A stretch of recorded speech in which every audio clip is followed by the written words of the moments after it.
الحمد للہ وحدہ والصلاة والسلام علی من لا نبی بعدہ، اما بعد۔ کیو ٹیلی ویژن دیکھنے والے تمام ہی ناظرین کو،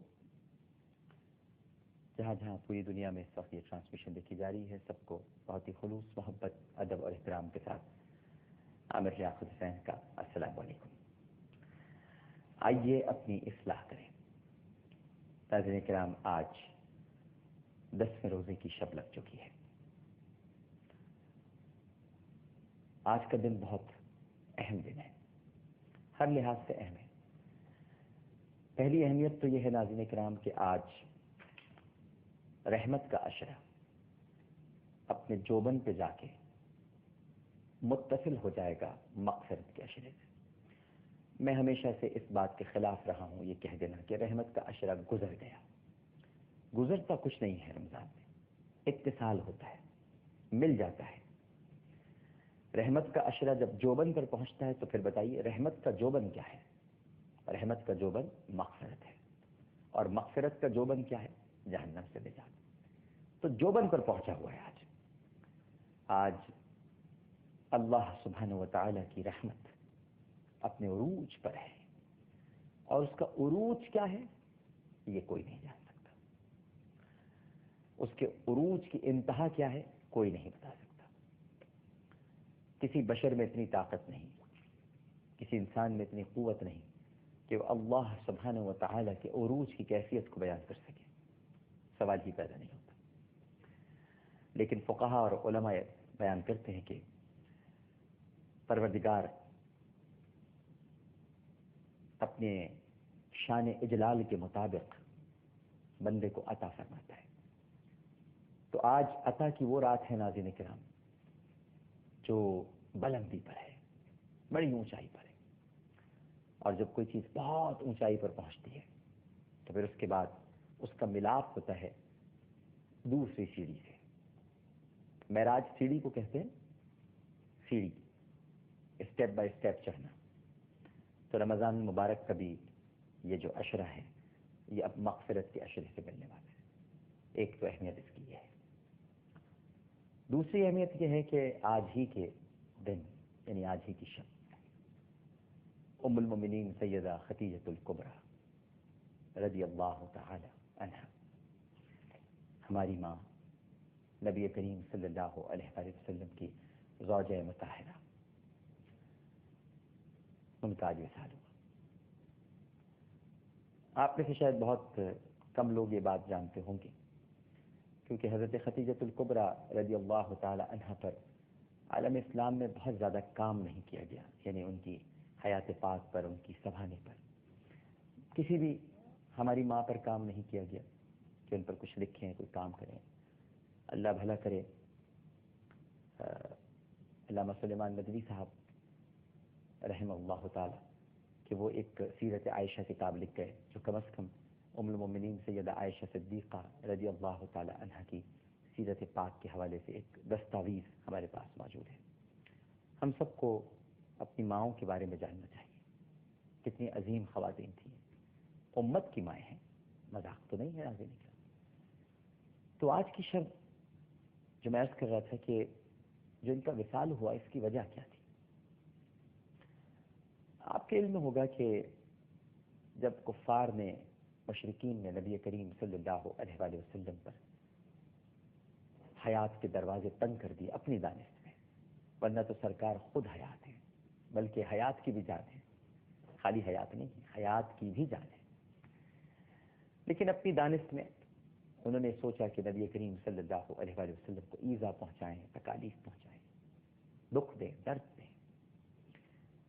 تو آپ نے ان کا سوشل بائیکاٹ کیا، اور تمام مشرکین نے یہ ایک معاہدہ تحریر کیا، جسے خانہ کعبہ کی دیوار پر لٹکا دیا گیا کہ آج سے بنی ہاشم کا سوشل بائیکاٹ ہے۔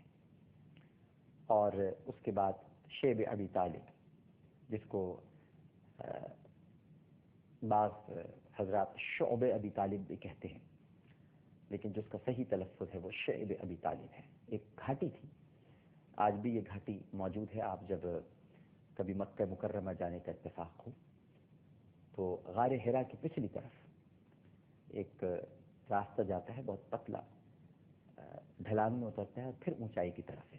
تو ایک غار نما ایک مقام ہے، اس کو کہتے ہیں شیب ابی طالب. یہ اس گھاٹی میں محصور کر دیا گیا تھا بنی ہاشم کو. ان میں ظاہر ہے کہ نبی کریم صلی اللہ علیہ وآلہ وسلم کے گھر والے، ان کے اہل خانہ، حضرت ابو طالب، ان کے بچے جعفر، عقیل، ابو الفضل عباس، علی کرم اللہ وجہہ اور دیگر ہستیاں، یہ سب کے سب وہیں اسی گھاٹی میں محصور ہو گئے تھے. حضرت خدیجہ الکبریٰ رضی اللہ تعالی عنہ جو بڑے ناز و نعم میں پلی تھیں، ملکہ عرب تھی، طیبہ، سیدہ، طاہرہ، معمولی خاتون نہیں تھی. دولت کے انبار تھے جناب، سب کچھ لٹا دیا اسلام کے لیے، اپنے آقا کے لیے. تو ایک وقت ایسا آیا تھا ناظرین کرام کہ کفار کی طرف سے تو شاید کچھ لوگوں کے دل میں رحم آ جاتا تھا، اور ایک شخص تھا، اس کا نام تھا مطعم بن عدی.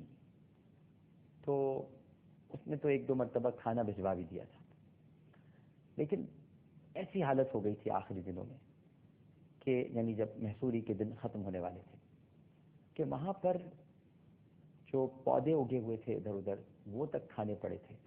اس کے علاوہ کھجور کی جو چھالیں ہوتی تھیں ان کو بھی چھیل چھیل کر کھا لیا جاتا تھا اور پھر پانی پیا جاتا تھا. اس دوران حضرت خدیجہ الکبریٰ رضی اللہ تعالی عنہ کی طبیعت بہت خراب ہو گئی، بہت خراب ہو گئی طبیعت. اور جب اللہ کے حکم سے وہ معاہدہ دیمک چاٹ گئی، اور اس معاہدے کی تمام شرائط جب حضرت ابو طالب نے کہا کہ جا کر دیکھو، انہیں اللہ کے رسول صلی اللہ علیہ وآلہ وسلم کے اوپر وحی آئی، نازل ہوئی، اور انہوں نے ارشاد فرمایا کہ چچا جان ان سے کہہ دیجئے جا کے دیکھ لیں، وہاں تو اب کوئی معاہدہ نہیں ہے. تو ابو طالب نے ایسے ہی کہا. دوبارہ جب جا کے دیکھا تو وہ دیمک کھا چکی تھی معاہدہ. لیکن جب یہ ختم ہوا اور پھر اس کے بعد حضرت خدیجہ الکبریٰ رضی اللہ تعالی عنہا تشریف لائیں تو اتنی صاحب فراش تھی کہ آپ سے اٹھا تک نہیں جاتا تھا، نقاہت کے عالم. نبی کریم صلی اللہ علیہ وآلہ وسلم آپ کی تیمارداری فرماتے تھے. سرکار صلی اللہ علیہ وآلہ وسلم نے اپنی حیات پاک میں اگر کسی کی تیمارداری کی ہے تو حضرت خدیجہ الکبریٰ رضی اللہ تعالی عنہا کی ہے. سوچئے کیا مقام ہوگا. طبیبوں کا طبیب اس کا تیماردار، اللہ اکبر. اپنے ہاتھوں سے دوائی پلاتے تھے. بعض روایات میں آتا ہے، ابن اسحاق میں لکھا ہے کہ آپ کے بال بناتے تھے، کنگھی کرتے تھے، آپ کو کھانا کھلاتے تھے اپنے ہاتھوں سے. میں یہ بیان کر رہا ہوں، مجھے تھوڑا سا رونا بھی آ رہا ہے یہ بات کہ سرکار کسی کو کھانا کھلا رہا. سوچیں تھوڑی دیر کے لیے، میرے آقا کریم پیالے میں کھانا بنا کر چمچے سے حضرت خدیجہ الکبریٰ کو کھلا رہے. سوچیں تھوڑی دیر کے لیے، تصور کیجیے چھوٹا سا گھر ہے اور اس میں کچھ نہیں ہے، مٹی بکھری ہوئی ہے، کھجور کی چھالیں ہیں بچھی ہوئی، یہ وہاں کا قالین ہے اور مٹی کے کچھ گھڑے ہیں. ملکہ عرب کا گھر ہے، ملکہ عرب، میری سیدہ، میری طیبہ، میری طاہرہ، میری ماں، اور وہ صاحب فراش ہیں، بستر عدالت پر ہیں.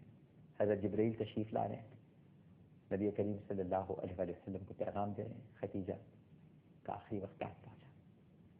لیکن سرکار یہ فرماتے ہیں، نہیں خدیجہ، ہم نے دلاسا دینا سرکار سے ہی سیکھا ہے، ہم عاشق ہیں. سرکار نے یہ نہیں فرمایا.